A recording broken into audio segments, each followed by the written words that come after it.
ਪਾਕਿਸਤਾਨ 'ਚ ਪੰਜਾਬੀ ਕਾਨਫਰੰਸਾਂ ਦੇ ਸਭ ਤੋਂ ਵੱਡੇ ਨੈਟਵਰਕ ਪੰਜਾਬੀ ਨੈਸ਼ਨਲਿਸਟ ਫੋਰਮ ਵੱਲੋਂ ਜੀ ਆਇਆਂ ਨੂੰ। ਪੰਜਾਬੀ ਸਿਆਸਤਦਾਨ ਸਹਾਫੀ ਬਿਊਰੋਕਰੇਟ ਦੇ ਪੰਜਾਬੀ ਕਾਨਫਰੰਸ ਬਣਨ ਤੋਂ ਕੀ ਹੋਏਗਾ? ਪਾਕਿਸਤਾਨ ਦੀ 60% ਆਬਾਦੀ ਪੰਜਾਬੀ ਹੈ।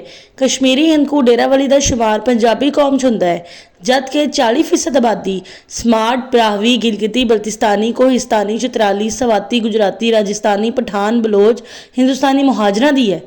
ਪੰਜਾਬ ਦੀ ਅਕਸਰੀਅਤੀ ਆਬਾਦੀ ਹੋਣ ਦੇ ਇਲਾਵਾ ਪੰਜਾਬ ਤੋਂ ਬਾਹਰ ਵੀ ਹਰ ਇਲਾਕੇ, ਖੈਬਰ ਪਖਤੂਨਖਵਾ ਦੇ ਪਖਤੂਨ ਇਲਾਕੇ, ਬਲੋਚਿਸਤਾਨ ਦੇ ਪਸ਼ਤੂਨ ਇਲਾਕੇ, ਬਲੋਚਿਸਤਾਨ ਦੇ ਬਰਾਹਵੀ ਇਲਾਕੇ, ਸਿੰਧ ਕਰਾਚੀ ਦੀ ਦੂਸਰੀ ਵੱਡੀ ਆਬਾਦੀ ਪੰਜਾਬੀ ਹੈ। ਪੰਜਾਬੀ ਸਿਆਸਤਦਾਨ, ਪੰਜਾਬੀ ਸਹਾਫੀ ਤੇ ਪੰਜਾਬੀ ਬਿਊਰੋਕਰੇਟ ਅਗਰ ਜ਼ਹਿਨੀ ਤੌਰ ਤੇ ਪੰਜਾਬੀ ਕੌਮ ਪ੍ਰਸਤ ਬਣ ਜਾਣ ਤੇ ਪਾਕਿਸਤਾਨ 'ਚ ਸਮਾਜੀ ਇਸਤਹਿਕਾਮ ਆ ਜਾਏਗਾ, ਪਾਕਿਸਤਾਨ 'ਚ ਇੰਤਜ਼ਾਮੀ ਇਸਤਹਿਕਾਮ ਆ ਜਾਏਗਾ, पाकिस्तान मुआशी इस्तेहकाम आ जाएगा, पाकिस्तान इकतसादी इस्तेहकाम आ जाएगा। पाकिस्तान वादी सिंध की ज़मीन ते कायम है।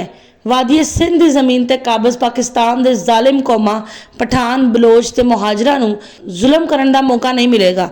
पठान, बलोच, मुहाजर की तरफों समार्ट ते बराहवी ते अपना सियासी, समाजी, मुआशी, इंतजामी, इकतसादी तसलत बरकरार नहीं रखा जा सकेगा। पंजाबी कौम के इलावा वादी सिंध की ज़मीन के असल कौमां लेकिन पाकिस्तान की मजलूम कौमां समार्ट, बराहवी, गिलगिती, बल्तिस्तानी, कोहिस्तानी, चतराली, सवाती, गुजराती, राजस्थानी नूं भी इंसाफ मिल जाएगा।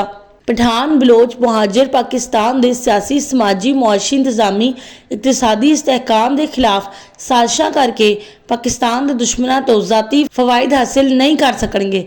पठान, बलोच ते मुहाजरां नूं अपने ज़ाती मफादात हासिल करन दे लई पाकिस्तान के दुश्मनों तो साजबाज करके पाकिस्तान दुश्मनी दे इकदामात करन दा मौका नहीं मिलेगा। पठान, बलोच, मुहाजर सियासतदानां ते सहाफियां नूं पंजाब, पंजाबी, पंजाबी स्टैबलिशमेंट, पंजाबी ब्यूरोक्रेसी, पंजाबी फौज दे अल्फाज अदा करके पठान, बलोच, मुहाजर अवाम नूं पंजाब ते पंजाबियां दे खिलाफ वरगलाने ते गालां दवाण दा मौका नहीं मिलेगा। पठान, बलोच, मुहाजर अपने जेरे असर इलाके च पंजाबियां ते जुल्मो ज्यादती नहीं कर सकणगे।